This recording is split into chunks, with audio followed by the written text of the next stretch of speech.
Viidiyoo teenya kanarraatiin kan ilaallu egaa miipaas irratti meeqa hojjettan akkaataa ittiin baafachuu dandeessan isteeppiidhaan isinitti agarsiisa. Egaa kanaan dura miipaasii akkaataa ittiin banachuu dandeessan keessattuu appideetii haarawaa wal qabatee isinitti agarsiisee jira. Veerifaayi akkaataa ittiin gochuu dandeessan isinitti agarsiisee jira. Akkaataa ittiin meeqa baay'ee ittiin sassaabachuu dandeessan illee isinitti agarsiisee jira. Egaa chaalenjiin keenya ji'a tokko keessatti doolaara dhibba takka hojjechuudhaaf karoorfanne itti fufeetiin jira. Guyyaa sadaffaa irratti argama.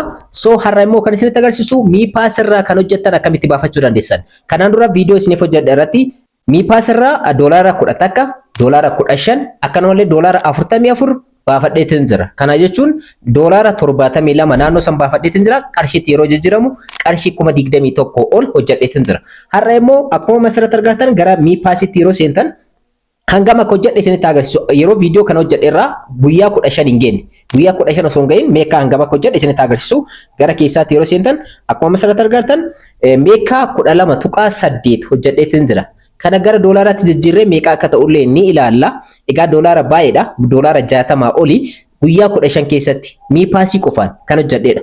Amma immoo chaalenjii wajjin jalqabneetiin jirra. Asirraa baasnee chaalenjii keenyaaf akka ta'uuf duwwaa taasifna. Hangam akka hojjedhellee ji'a tokko keessatti meeqa kanarratti isinitti agarsiisuudhaaf nan barbaada waan ta'eef qabatamaan jechuudha wanta ifa jiru.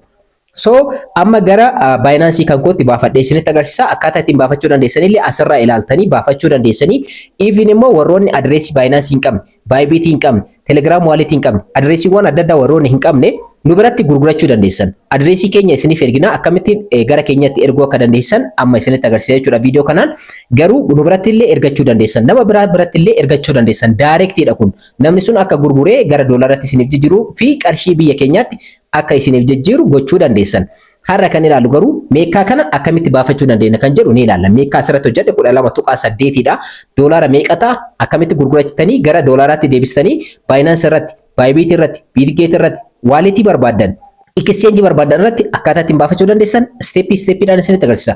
Har'a kan isinitti agarsiisu gara doolaaraatti jijjiirtanii doolaara irratti erga jijjiirtanii immoo P2P irra deemuudhaan orderii qabsiifachuudhaan akkaataa ittiin gurgurachuu dandeessan illee steeppii hamma ta'e tokko isinitti agarsiisa. Waa'ee P2P wal qabatee garuu koorsii full course kan ta'e daqiiqaa dheeraadhaaf kan hojjetamu viidiyoo hojjechaatiin jira. Isa erga fixee booda isiniin dhaqqaba jechuudha. Har'a miipaasiidhaan kan wal qabate akkamitti baafachuu dandeessan kan wajjin ilaallu ta'a. Assalamu alaikum warahmatullahi wabarakatuh. Ashama harka fuunee akkam jirtan dhaggeeffattoonni YouTube channel Soofuma Raappe bakka jirtanitti nageenyi kan jaalalaa fi kan kabajaa isin dhaqqabachaa chaalenjiin keenya ji'a tokkoof turu guyyaa sadaffaa irra dhaqqabeetiin jira. Egaa guyyaa sadaffaa irratti viidiyoo kanaan kan ilaallu meeqa hojjettan akkamitti baafachuu dandeessan, akkamitti gurgurachuu dandeessan, gara doolaaraatti akkamitti jijjiirachuu dandeessan, P2P qaba P2P irratti akkamitti gurgurachuu dandeessan kan jedhu isiniif dhaqqaba. Gara viidiyoo keenyaatti osoo hin ce'in garuu dogongora namoonni baay'een miipaas irratti hojjechaatiin jirtan isiniin dhaqqabu. Miipaasii warroonni banachuu barbaadan iimeelii tokkoon al tokko qofa miipaasii akkaawuntii banachuu dandeessan. Miipaas akkaawuntii bilbila keessan irratti bilbila adda addaatiin ni yaala. Akkaawuntii garaagaraa ni yaala jettanii kan yaaltan ta'e bilbila san daayirektii isaan deeteektii godhanii karaa iimeeliitiin argachuu danda'a waan ta'eef iimeelii biraatillee jijjiirtanii akkaawuntii hin banadha yeroo jettan gonkumayyuu hin dandeessan. Namoota baay'ee haala kanaan haala asirratti argaatiin jirtan kanaan adabaatiin jiranii of eeggannoo godhaadha. Iimeelii illee jijjiirtanii akkanumallee veerifikeeshinii illee yookaan immoo paaspoortii nama biraatiin illee hin banadha yeroo jettan isiniif hin banu. Isa jalqabaa qofatti fayyadamuu qabdan isiniin jedha. Irra deddeebitanii akkaawuntii garaagaraatiin nama garaagaraatiin veerifaayi gochuudhaaf akkaawuntii 2-3 banachuudhaaf yeroo yaaltan immoo gonkumayyuu wanti isin beekuu qabdan exist account isiniin jedha. Verified account exist isiniin jedha. Ergasii immoo guutumaan guutuutti cufamee jira. Bilbila saniin wal qabatee bilbila sanarratti irra deebistanii akkaawuntii banachuu hin dandeessan. Of eeggannoon lammaffaadha immoo kan isiniin dhaqqabu egaa yeroo bilbila keessaniin nama lama yookaan immoo bilbila lama yoo qabaattan bilbila tokko fakkeenyaaf kana ni jira. Bilbila kanarratti bilbila kaameraa ittiin waraabaatiin jiru irratti illee meeqa tokkotu jira. Kanaan dura akkaawuntii banaa isinitti agarsiiseetiin jira. Isa kanarratti akkaawuntii tokko qofa fayyadamuu kan dandeessan. Isa kanarratti verify kan ittiin gootan national ID ta'uu danda'a, paaspoortii ta'uu danda'a. Isa kana qofa fayyada. Isa lammaffaadhaan banadha yoo jettan maqaa nama biraatiin yookaan immoo paaspoortii nama biraatti, national ID nama biraatti fayyadamuu qabdan.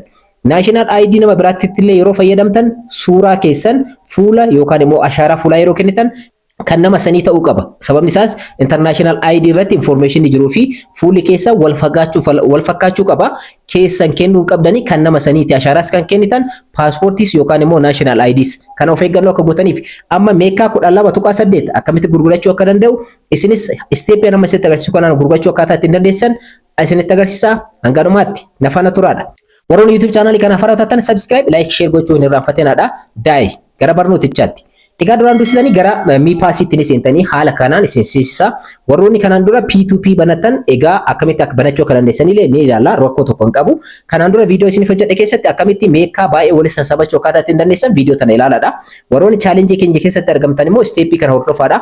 Garuu karaa ittiin baafattan yookaan immoo adreesii Binanceedha, Bybitidha, Telegram walletii, OKX, Bitget kanneen hin qabdan yoo ta'e karaa keenyatti ergachuu dandeessanii adreesii keessaan nu gaafachuu dandeessanii adreesii isiniif ergaa direct isteeppii nama dhumarratti isinitti agarsiisu saniin gara kan kootti erguu dandeessanii ergasii immoo gara qarshii biyya keenyaatti jijjiiraan karaa baankiitiin qarshii san isiniif erga. Isa kanaadha jechuudha. Amma akkamitti gurgurachuu akka danda'u isinitti agarsiisu. Asirratti gurgurachuudhaaf settingiiwwan jalatti argaman assets, MID, chat, linkii fi explore kan jedhu ni argama. Isa dhumarratti argamu explore kan jettu sana irra seentan. Yeroo kana asirratti settingiiwwan baay'eetu dhufa. Egaa deep store kan jedhu jalatti transaction kan jettu ni argamti. Click to join kan jettu mallattoo magariisaan kan argamtu jechuudha. Ishee irratti click gootan transaction kan jedhamtu jechuudha. Ishee irratti click gootan. Ergasii gara websaayitii isaanii P2P akkaawuntii ittiin banachuu dandeessanitti isin geessa. Egaa P2P kana keessatti maal gootanii akkaawuntii keessanii fi kan miipaasii keessanii wal qunnamsiiftan. So asirratti iimeelii maal galchaa isin jedha gonkumaan galchina. Isin kan gootan maalidha? Register to kan jettu ni argamti. Register to kan jettu kanarra kilik gochuu dandeessa yookaan immoo miipaas kan jettu kan jalarratti aayikanii miipaasiidhaaf irraa qabdu ishee irra kilik gootan. So register to kan jettu irra kilik godheetiin jira. Ergasii immoo register with miipaas kan jedhu ni argama. Isarra kilik gootan. Haarawaa yoo taatanidha kan isinitti agarsiisu. Haarawaa yoo taatanidha. Isteeppiin amma isinitti agarsiisaa jiru. Kanaan dura yoo qabaattan salphumatti seensisuu dandeessanii. Warroonni hin qabaatinis yookaan immoo kanaan dura log out isin godhe irra deebitanii haala kanaan seenuu dandeessanii. Kaapicha kana qabdanii akkanaan ni harkistanii. Ergasii immoo verificationii keessan complete gootanii haala kanaan search godhaa. Ergasii immoo confirm gootan. Asirra sekendii 7 isiniif kenna. Sekendii 7 keessatti confirm godhaa. Authorized gochuu qabdan. Authorization successful isin jedha. Amma gara websaayitichaatti deebitanii yeroo kana P2P keessan congratulations isin jedhe egaa isiniif banamaa jechuudha. Kanaan dura inni qaba waan ta'eef register ta'eetiin jira. Egaa haala kanaan banameetiin jira. Yeroo ammaa kana meekaa takkatti akkamitti gurguramaa akka jirtu asirratti ilaalaadha. 6.1 yeroo ammaa kana jechuudha. Meekaan 12 immoo meeqa akka ta'u boodarra wajjin ilaalla jechuudha. So haala kanaani akkuma asirratti argatan 6.2 namoota baay'eetu bitaatiin jira. So warroonni baay'ee gochuu barbaadan immoo baay'ee kan jedhu irratti ni argama. Achirra seentanii gurgurachuu dandeessan. Direct nutti illee gurgurachuu dandeessanii. Egaa maqaan kan kootiin jira Soofuma Raappiidha. So isaanillee seentanii direct natti asirratti ni argama. P2P irratti accounting kiyya waan ta'eef so direct isaanillee gurgurachuu dandeessan. So asirratti duraan dursitanii wanti isin gochuu qabdan maalidha? Adreesii keessan kan Binance asirra sync gochuu qabdan. Adreesii keessan sync gochuudhaaf immoo dootii sadiitu argama gubbaarratti ishee irra kilik gootanii ergasii immoo asirratti kan argamu keessa personal center kan jedhu ni argama. Personal center kan jettu kanarratti kilik gootan. Ergasii immoo payment method keessan asirratti guutan waan ta'eef. Ergasii immoo payment method management kan jettu ni argamti. Ishee irra kilik gootan. Egaa hedduu tokko salphaadha. Ergasii immoo payment receiving address kan jettu ni argamti. Ishee irra kilik gootan. Ergasii immoo currency filadhaa isin jira. USDT dha waan ta'eef USDT filattan. USDT irra kilik gootanii ergasii immoo kan jalatti argamtu USDT dha jechuudha. So haala kanaaf fuula kana isiniif bana. Amma asirratti akkuma asirratti argatan add USDT payment receiving address isin jedha.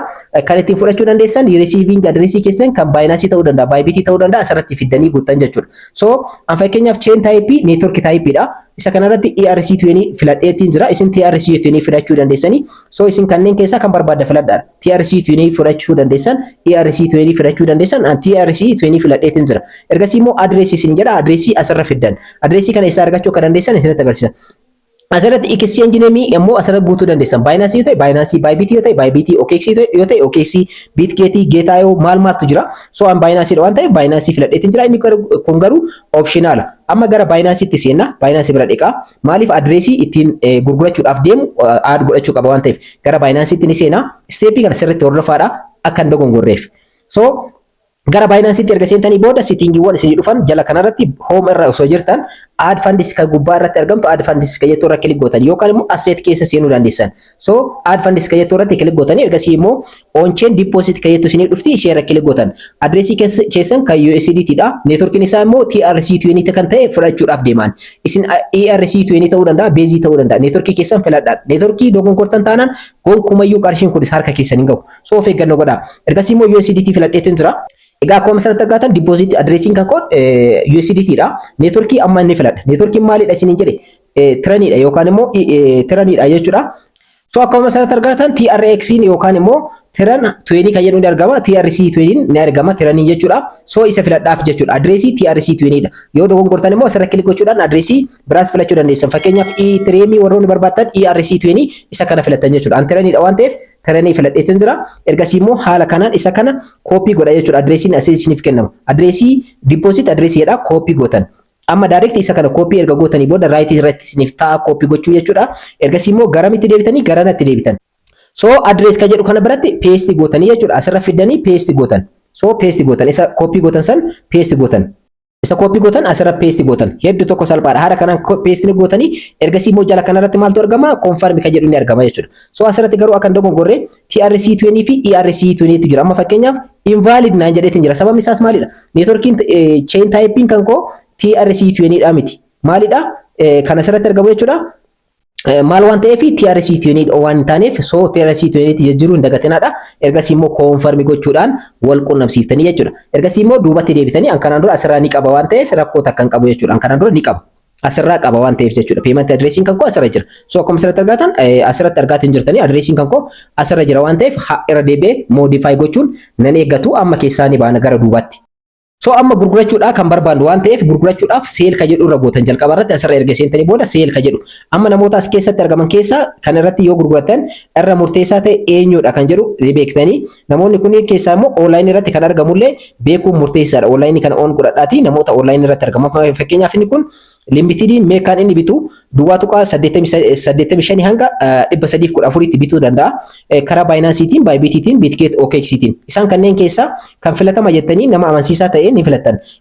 Isaan kanneen keessaa yeroo filatan garuu parsantiidhaan kan caalu irra murteessaadha. Amma fakkeenyaaf kan jalqabaa kun orderii 1747 adeemsiseetiin jira. Parsantii 99.7 dha. Successful dha inni kun. So isaan dakanaa kan yoo argitan ammoo 94 jira, 93 jira. Isaan kunniin fail kan taasisan jiran yookaan immoo ordera dafanii hin kafalintu jira waan ta'eef isa jalqabaa kana filadhaanii gatiin isaallee bareedaadha. 6.12 dha. So seel ka jedhu kanarra kilik godhaa jechuudha. Amma itti gurgurachuudhaaf deema waan ta'eef. So haala kanaan asirra garanaan na fudhata. Egaa tootaaliin inni ittiin bitataa unit pricing 6.12 USDT dhaan bitataatiin jira. So hanga inni bitachuu barbaadu immoo hanga 314 ti. Egaa isa kanatti gurgurachuu dandeessan. So amount for sale meeqa jedha. So 12.8 qaba ture. So atakanii irraa duwwaa tokko atakanii irraa transaction fee dhaaf taati waan ta'eef maal godha 12.7 godha. So asirratti 12.7. So 12.7 kana ammoo 6.12 yeroo baay'isan doolaara meeqa hojjedheetiin jira guyyaa 15 kana keessatti jechuudha. Kana dura yeroo baase viidiyoo kana yeroo isin hojjedhe guyyaa 15 geedde viidiyoo tana yeroo isin hojjedhe jechuudha. So achiin asitti jechuudha kana kan hojjedhe. So kanaafiyyuu 71.7 USDT naannoo san gurgurachaatiin jira jechuudha. Kana qarshii biyya keenyatti yeroo jijjiirtan immoo 160 baay'isaati meeqa akka ta'u hundi keessanuu beekuu dandeessan. Qarshii 13,000 oliidha. So torbaan tokko bulii 15 osoo hin gahin torbaan lama osoo hin gahin qarshii hagana hojjechuun appilikeeshina tokkoon hedduu tokko ulfaataadha. Ergasii immoo ordera qabsiisuudhaaf deemna waan ta'eef so transaction fee inni narraa mure immoo duwwaa tuqaa 2. So kanaafiyyuu duwwaa tuqaa 2 yoo narraa mure 12.7 garuu hin gahu. Maaliif amma meeqa deebisuu qaba? Duwwaa tuqaa 2 narraa mura waan ta'eef duwwaa tuqaa 6. Duwwaa tuqaa 6 fi duwwaa tuqaa 2 kun yoo walitti hidhatan san caala waan ta'eef rakkoo takka hin qabu jechuudha. Rakkoo narratti hin adeemsisu. So kanaafiyyuu 2.6 godheetiin jira. So haala kanaadha jechuudha. Ergasii immoo transaction fee kana laaluu hin dagatinaadha. Maaliif fee kanaa fi inni kun walitti hidhamee isa ammauntii irraa qabdanii walqixa yoo hin ta'in isin gaafatu isaan kafaltii guutuu yoo kafalin gonkumayyuu isiniif hin ergan waan ta'eef of eeggannoo godhaadha. Walitti hidhaatii ilaaladha. Fii asirratti argamtu duwwaa tuqaa 252dha. Inni kun ammoo 77.12dha. Isaan kun walitti hidhamee isa akkaawuntii kan koo irra jiru walqixa ta'uu qaba yookaan immoo caalus qaba. Isiniif afa akkaawuntii keessan irratti waan ta'eef rakkoo takka hin qabu. So am order qabsiifna order qabsiisuudhaaf akkuma asirratti argattan confirm kan jettu ni argamti. Egaa kana raawwachuudhaaf amma confirm goonaa jechuudha. Confirm kan jettu kana irratti kilik gootan. Asirratti sa'aatii isiniif kenna sa'aatii san keessatti yoo hin xumurin fail ta'a. So of eeggannoodhaan daftanii xumurtan. So xumuruudhaaf akkuma asirratti argattan baalaansiin naafu duwwaa tuqaa duwwaa 8 dha. So kan erguudhaaf deemu immoo 12.852 dha. So haala kanaan confirm kan jettu kana argamti. Confirm kan jettu kana irratti kilik gochuudhaan ergasii immoo go to authorize kan jettu kana irratti kilik godha. Akkuma asirratti argattan authorization successful isin jedha. Daftanii connect gochuun dagatinaadha. Amma gara peejiitti deebina. Ergasii immoo orderii qabsiisaa amma jechuudha. Amma akkuma asirratti argattan buyer accepted naan jedha. Accept na godhee jira. Wait for seller deposit. Deposit akka hin kafaluuf eegi naan jedha. Egaa daqiiqaa 10 qaba. Daqiiqaa 9 fi sekendii 49 naannoo san irratti argama. So kan gurguruudhaaf deemu 12.8 dha. Waliigalatti jechuudha. So ammauntiin kan kootii fi inni qabuu fi inni kun wal qixa ta'uu qaba. So adreesiin isaa asirratti argama. Transfer adreesiin kana erguuf isa kana copy gootan. Isa kana copy gootanii copy goona jechuudha. Amma inni accept na godheetiin jira. Online irra na eegaatiin jira. Daqiiqaan kun osoo dhumatiin an kafaluu fi qaba jechuudha. Kafaluudhaaf as keessaa ni baya. Gara miipaasiitti ni seena. Of duuba deebi'a asirratti asseetii keessa seena. Ergasii immoo sendi kan jedhu ni argama. Sendi kan jedhu kana irra kilik godha. Ergasii immoo adreesii isaa akka copy godhe sana asirra paste godha. Ergasii immoo total amountiin 12.8 dha. Asirratti ilaaladha 12.8 512 dha. Isa kana asirratti ilaaladha sirritti 12 meeqadha 12.8 512 512 jechuudha. 8 512 itti dabaladha 8 51 kana amountii kana garuu qabaachuu qabdan. 852 so haala kana itti guuteetiin jira. Mimoon optional rakkoota kan qabu gaasfii hagana narraa mura. So adreesii isaa itti galcheetiin jira. Amountii itti galcheetiin jira. Amma next jechuudhaan gara fuulduraatti deemaa jechuudha. Amma hedduu tokko salphaadha. Ergasii immoo isa kanaadha kan fakkaatu jechuudha. Asirratti confirm godha. Egaa amountii kana qabaachuu qaba. Ergasii immoo password yookaan pinii patternii waalitii kan kootiitti galcha. Ergasii immoo success isiniin jedha. Success erga isiniin jedhe booda fuula kana screenshot gootan kafaltiin dafee akka isiniif kafalamuuf jechuudha. Screenshot gochuu hin dagatinaadha. Egaa akkuma asirratti argattan successful naan jedheetiin jira. Fuula kana amma maal godha jechuudha. Amma directly screenshot godha. So screenshot gootan jechuudha. Fuula kana osoo screenshot goonee hin bayinaadha. Amma gara websaayiitiitti ni deebina. Kafallee fi jirra waan ta'eef amma maal gootan jechuudha. Dakana dhuftanii gubbaa kanarratti chat kan jettu ni argamti. Chat kan jettu kana kilik gootanii daftanii jechuudha. Chat kan jettu kana daftanii amma daqiiqaa 7 qabna ammas daqiiqaa bareeda qabna akka gaarii deemaatiin jirra. Asirratti maal gootanii dan xumureetiin jira jettanii dan jettanii ni ergitaniif. Ergasii immoo dan jettanii ergitaniif booda screenshotii bakka mallattoo gaalaarii argamtu kanarra kilik gochuudhaan isa screenshot goone san ni erginaaf.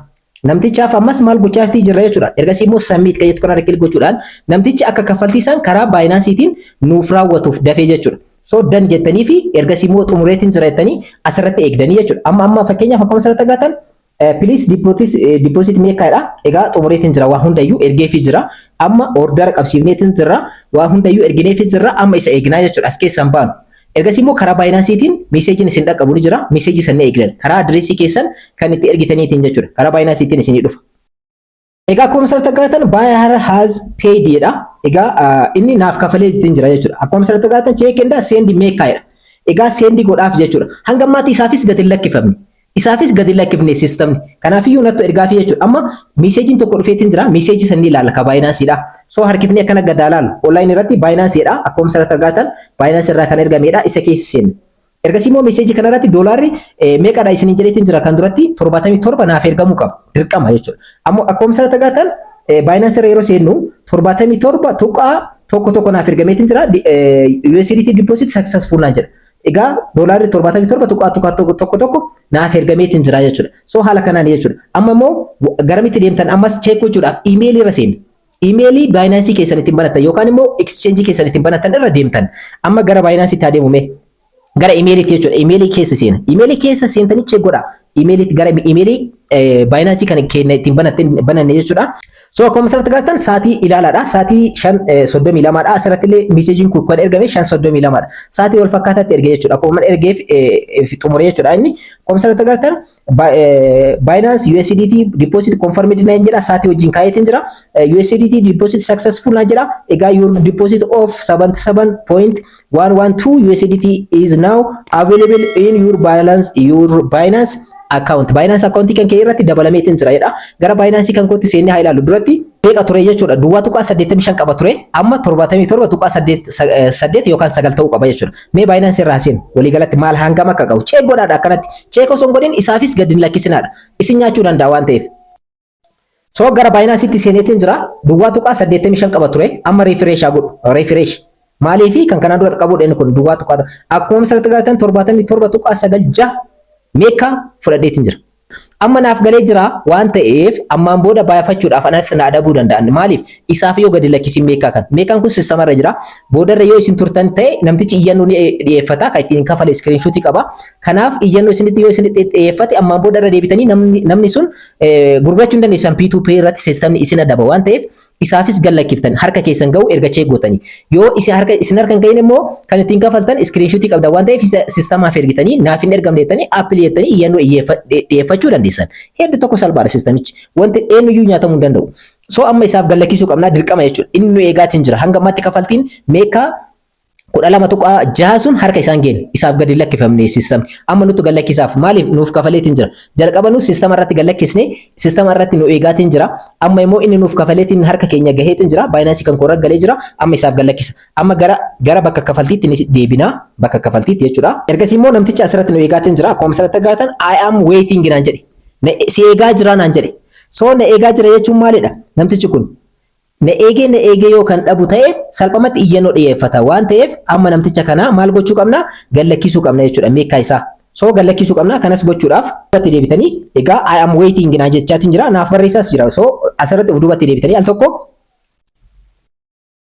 ergasii immoo gara ordera keenyaatti deebina. Ergasii immoo akkuma asirratti agartan ordera keenya irratti yoo rakkoo qabaate gootu appil kayyatu kanarra kilik godhaatii iyyannoo itti dhiyeessita. Yoo namtichi dafee isiniif hin kafaliin asirra iyyannoo screenshot wanni qabaadha isiniif jedhuuf iyyannoo dhiyeeffatan sisteema irratti. Sababni isaa isarraa hir'isee gara keessanitti isiniif deebisa waan ta'eef. So ergasii asirratti jechuudha. Amma nuuf kafalee jira. So total amount 7.1 argitaniitiin jirtan nuuf kafalee jira. So kanaafiyyuu I have received jedheetiin isaafi seeyyama kennaa meeqa isaa gad lakkisaafi jechuudha. So I have received jedha ergasii immoo yes jedha. Ergasii immoo go to authorized godha. Authorized gochuu qabdanii ergasii immoo connect godha. Daftanii raawwachuun dagatinaadha.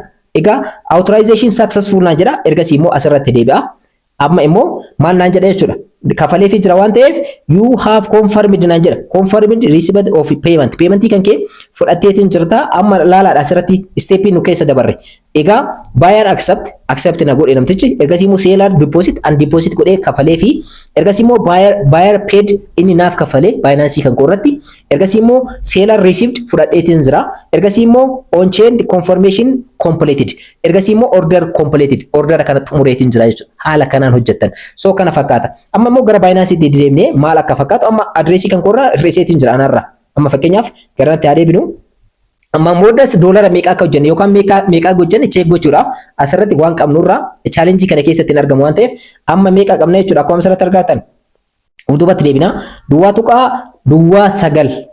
tuqaa takka yunguuttu so xiqqoo qabna jechuudha ammaan booda immoo guyyaadhaan hojjechaatiin deema waan ta'eef ammas akkaawuntii lama qaba bilbila kana irra kan argamuu fi isa kana irratti kan argamu akkaawuntii lamaan immoo akkamii hojjechuu akka danda'u isinitti agarsiisa akkaawuntii lamaan garuu inni kun adreesii kan koo National ID kan kootiin ashaaraa fuula kan kootiin kennee asirra banadhe.